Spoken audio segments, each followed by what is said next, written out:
Hello hi नमस्कार मु सभाकर आपण मानकु भाइराल ओडिशा न्यूज को स्वागत करुछि। आसंतु जानिबा आजिर औ कालीर पाणीपाग खबर। काल बैशाखी आनिला आस्पस्ति आज 4 जिल्ला रे प्रबल वर्षा संभावना, 12 जिल्ला को ऑरेंज वार्निंग। आज राज्यर 4टी जिल्ला रे प्रबल वर्षा संभावना अछि। काल बैशाखी प्रभाव रे मयूरभंज, केन्दुझर, बालेश्वर और भद्रक रे भारी वर्षा हेबो।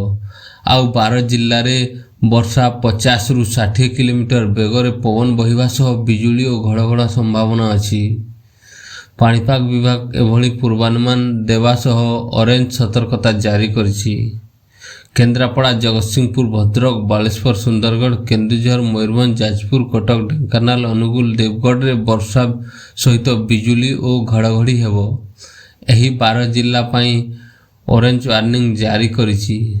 सेहिभली नूआपड़ा, बलांगीर, बरगढ़, झारसुगुड़ा, संबलपुर, सोनपुर, बौद्ध, नयागढ़, कंधमाल, खोर्धा, पुरी, गंजाम रे 40 रु 50 किलोमीटर बेगरे पवन बहिबा सह वर्षा और घड़घड़ी होई पारे।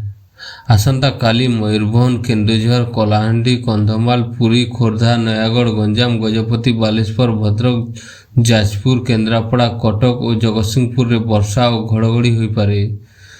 24 जिल्ला रे पुरी, खोर्धा, नयागढ़, गंजाम और गजपति रे वर्षा संभावना अछि। कालबैशाखी प्रभाव रे मयूरभंज जिल्ला रे व्यापक क्षयक्षति होईछि।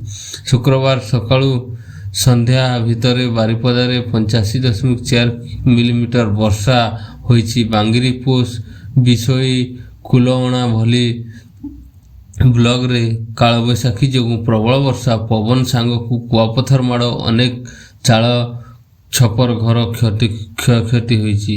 बड़ बड़ गछर ताल भांगी पड़िबा जोगु यातायात और विद्युत सरबराह बाधाप्राप्त होईछि। एही क्षयक्षतिर तदारक पई शनिवार राजस्व मंत्री सुरेश पुजारी मयूरभंज जिला गस्तरे जीवे बोली सूचना मिली। शुक्रवार गृह और नगर उन्नयन मंत्री कृष्णचंद्र महापात्र, बांगिरी पोस्ट विधायक संजली मुर्मू, रायरंगपुर विधायक कलेन नायक, बारिपदा विधायक प्रकाश सोरेन और जिला वरिष्ठ नेता मानक राजस्व मंत्री को भेटी क्षयक्षति बाबद रे आलोचना करिसेंती। क्षतिग्रस्त लोकों को एभली तुरंत सहायता राशि देवा को आलोचना होईछि। मंत्री श्री सुरेश पुजारी जिलापाल, उपजिलापाल, मुख्य चिकित्सा अधिकारी और अन्य अधिकारी सह रिलीफ, क्षयक्षतिर आकलन और आहतों चिकित्सा नहीं समीक्षा करिसेंती। वीडियोटी शेष पर्यंत देखिथिबार धन्यवाद। वीडियोटी भल लागिथिले वीडियोटी को लाइक और कमेंट करंतु एवं चैनल टी को सब्सक्राइब करंतु। धन्यवाद।